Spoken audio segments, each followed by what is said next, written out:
नमस्कार साथियों, आप सभी का एक बार फिर से स्वागत है आपके अपने यूट्यूब चैनल पर। आज हम बात करेंगे एसएससी स्टाफ सिलेक्शन की फेज़ 13 की 25 जून की सेकंड शिफ्ट के प्रश्नों पर।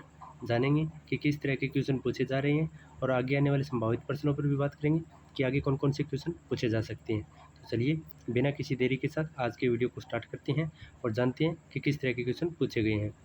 पहला क्वेश्चन है, पूछा गया था राष्ट्रपति पर महाभियोग किस परिस्थिति में लगाया जा सकता है। इसका सही जवाब हो जाएगा भारत के राष्ट्रपति पर महाभियोग जिसे संविधान के उल्लंघन के आधार पर लगाया जा सकता है। यह तब लगाया जा सकता है जब राष्ट्रपति संविधान के प्रावधानों का उल्लंघन करते हैं और भारतीय संविधान के अनुच्छेद 61 यानी आर्टिकल 61 के तहत राष्ट्रपति पर महाभियोग की प्रक्रिया लागू की जा सकती है। यह संविधान के आर्टिकल में अमेरिका से लिया गया है। आगे बात करें तो ऋग्वेद का कौन सा मंडल पूर्णतः सोम देवता को समर्पित है।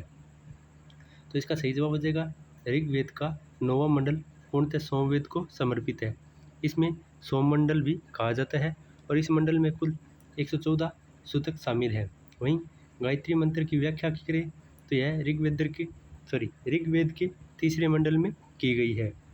आगे बात करते हैं, अगला प्रश्न पूछा गया था निम्नलिखित में से कौन सी पुस्तक दक्षिण भारत के इतिहास के विस्तार से प्रस्तुत करती है। यानी कौन सी पुस्तक है जो दक्षिण भारत के इतिहास को विस्तार पूर्वक प्रस्तुत करती है और उसे 2023 में Tata literature live book of the year यानी नॉन फिक्शन का पुरस्कार दिया गया था। तो यह पुस्तक हो जाएगी लॉर्ड्स ऑफ द डेक्कन्स। यह पुस्तक अनिरुद्ध कनिक के द्वारा लिखी गई थी।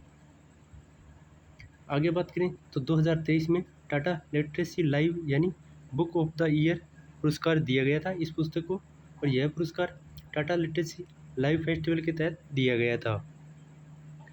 आगे बात करें अगले प्रश्न की। अगले प्रश्न में पूछा गया था भारत का सबसे बड़ा कंटेनर बंदरगाह कौन सा है।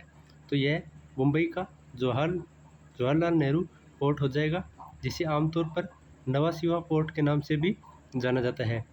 स्थान की बात करें तो यह महाराष्ट्र के नई मुंबई में स्थित है और इसकी स्थापना 26 मई 1989 को की गई थी। आगे बात करें अगले प्रश्न की।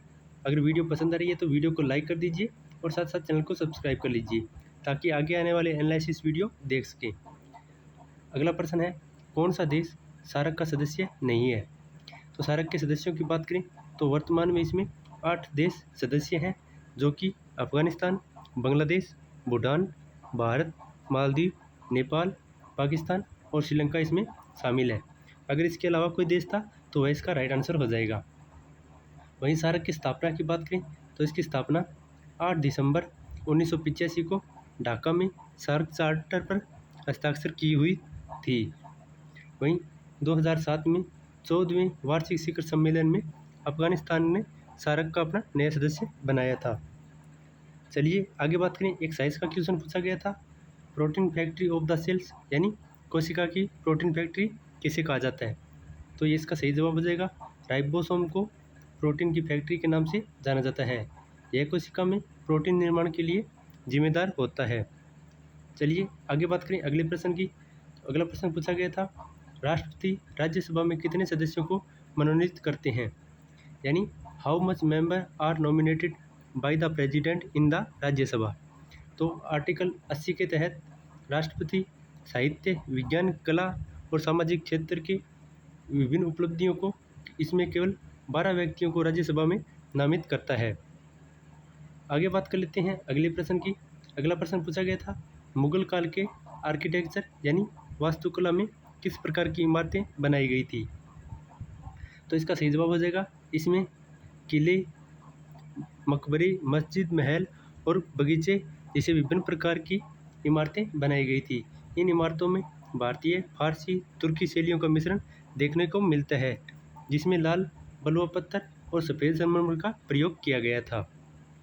आगे बात करें अगले प्रश्न की।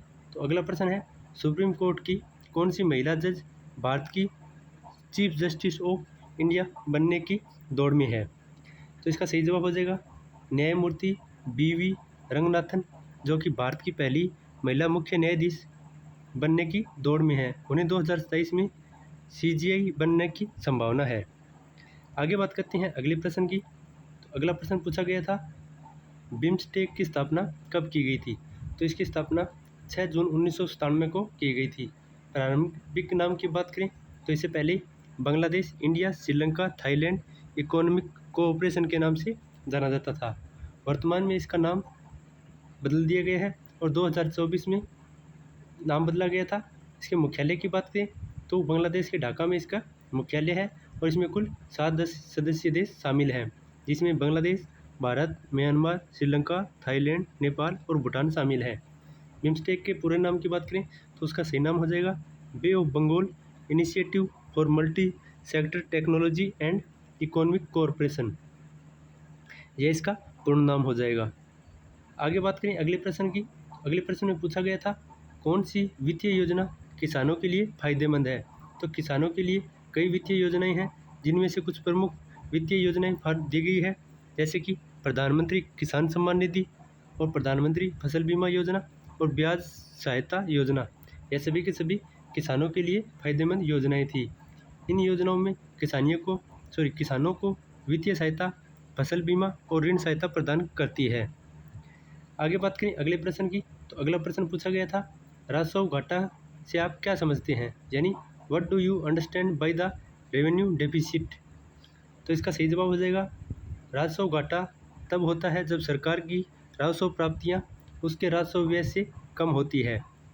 यानी सरकार अपनी आमदनी से अपने रोज़मर्रा के खर्चों पूरे नहीं कर पाती है, तो इसे फिजिकल डिफिशिएंसी के नाम से जाना जाता है। चलिए आगे बात करें अगले प्रश्न की।